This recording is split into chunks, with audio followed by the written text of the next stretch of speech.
Great, we got the neck detailed now. We need to detail, to spare you some time and redundancy, I've cleaned up the 5. What you really want to do with this, you don't want to spray these down. You don't want to get anything into any areas that will hold the moisture and corrode. So just take a damp spot on your rag and just wipe that hardware down. Try and get into every spot that's, you're not really going to ever get at once it's assembled. They polish up really quick. No big deal. Okay. Now that we have all 6 of these done, let's take this out. Okay, that washer goes with the upper nut, and let's start replacing these in. Drop it in, get it started. I'm sure my hand's probably in the way. Here we've got one that's kind of loose, and you want to kind of keep them a little loose because we have to put those screws in and back. So there's one. Take that off.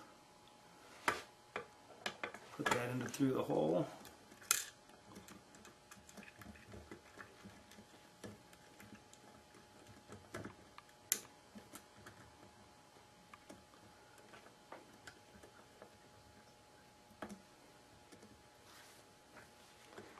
Get it, and you want to keep these loose because we got to put those little screws in and back. So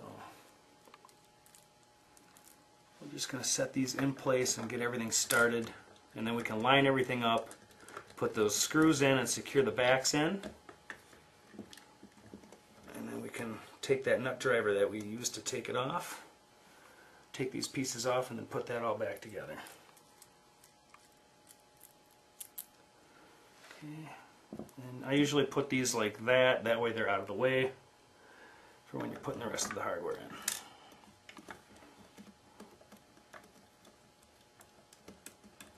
And I'm just going to cheat a little to make this go a little easier.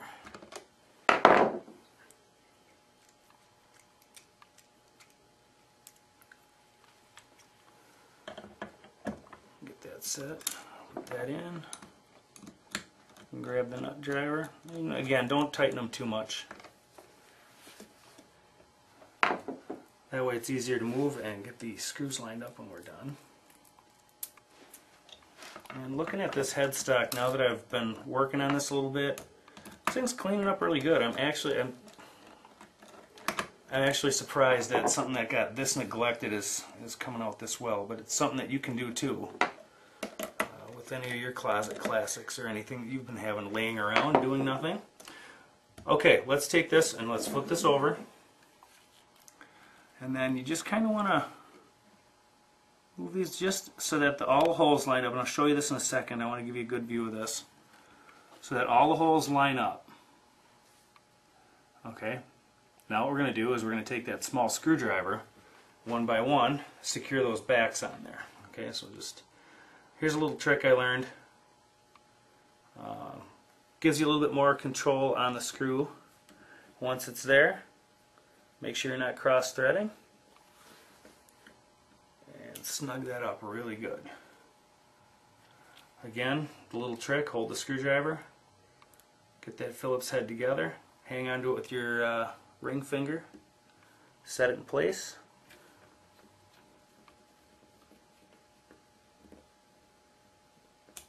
Bring it home and snug it. You don't want to take those and tighten them really tight so that you rip it out. The threads are very small on here. I don't really know of any headstock screw that's got a really beefy thread on it. It doesn't really need to hold anything down too much. It just needs to keep it from spinning. Keep the back secure. So just snug those up real gingerly, so to speak, just so it holds them in place.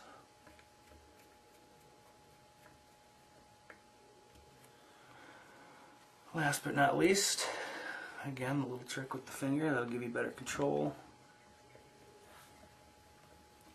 Okay, now that we've got this secured on the back, we're going to flip this back over, and then we're going to take that nut driver, and we're going to snug these down. And again, you don't want to over tighten them, but you don't want them to come loose on you later because, you know, especially on like old Strats and stuff like that, you know, that stuff's got to be on there tight. Otherwise, you're going to have some looseness up in here that could actually send your guitar out of tune. So always make sure that that's always good. And then usually I just kind of wipe it all down. Now that everything's secured. And there we have all the tuners back on the headstock. Nothing stripped out.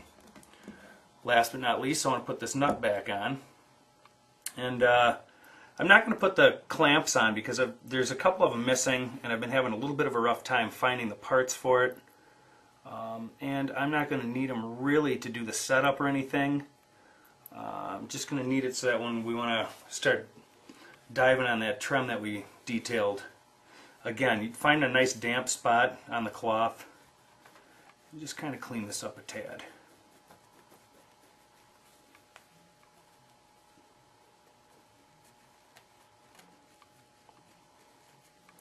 Okay, looks pretty good. Now on these nuts, when you're looking at this, tall side always goes to the fretboard. Low side always goes to the back. Now this one came with a couple of shims, so we need to lay these down first. And lay those into place. Use your screwdriver just to kind of guide. You're going to set the nut on.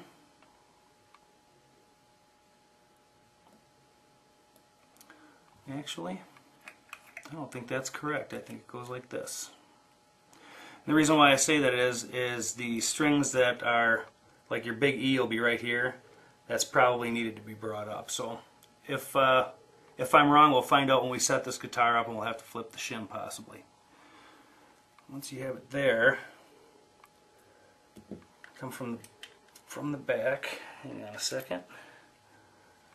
Come from the back, line that up. As long as you can get one started, I hope I'm giving you a good view.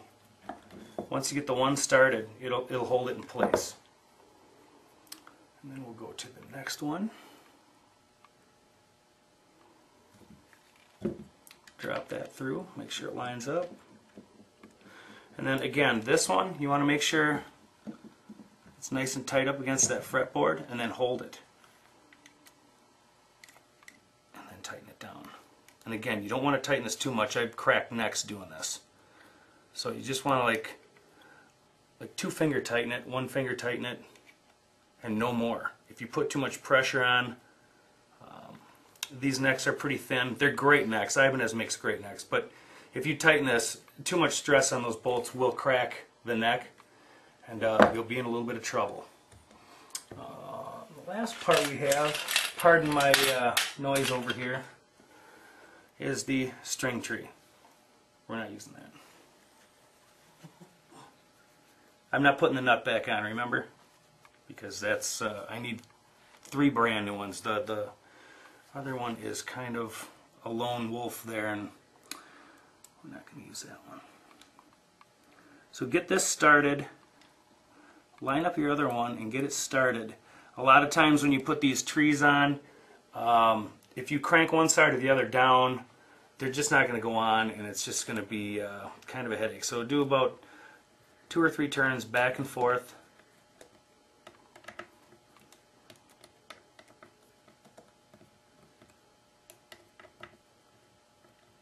And it's starting to get snug. You always got to leave a little bit for the strings to go underneath. So I'm going to call that done. So our Ibanez neck is now detailed and assembled. Excuse me. Again, I'm not going to put these on because I've only got one of them and I need to get the parts. So next step is coming up. Stay tuned. Alright, we've got the neck and the body all detailed. Headstock hardware on. Let's put the neck back on the body. You want to be very careful. You want to set this down and you want to gently put this back in the pocket. Make sure that you're not twisting the neck one way or another. I mean, you're going to get a little bit of movement. You can see that. You want to keep that nice and straight with the body. Support it at all times. Lift it up and pivot it around. I would normally not do this way, but I want to show you. I've got a good grip on it. It's bottomed out in the body and it's straight. This particular Ibanez has 2 long screws and 2 short screws. We're going to set the long screws in on the bottom. And I did look this over. I'm not just some magician who just takes a good guess and gets lucky, but this kind of tapers down a little bit, so I figured that's where the smaller screws go. You want to make sure that you do that properly, because if you don't, you might actually send one of the longer screws through the neck, and you don't want to do that. I just want to get these started so I know I'm hitting the holes good and I'm not stripping threads. Remember, you're screwing into wood. Things can happen. Alright, and I'm going to get this. I'm just going to snug it very, very gently in. I'm not going to tighten it down. Same here. And always keep a good squeeze on the neck. Okay, I've got pressure on the bottom here, and I'm squeezing it to the body, keeping it solid. I'll just drive those home and just snug them right now. You got to kind of look at a neck as, and this is probably a stupid analogy, but like when you're going to do a tire, you want to make sure that you get that on there nice and kind of rotate the bolts around so you get a good snug fit without tightening one side or the other or the back or front too much. So I always kind of do it in a diagonal manner. Now those are nice and snug on there. I just want to inspect and make sure, I don't know if we can see this, but there was a crack here from stress fracture before and up here. You don't want to make those any worse than what they are. And this neck actually went back on very, very well. Remember, we cleaned up the sides and everything. And there you have it. Neck is back on.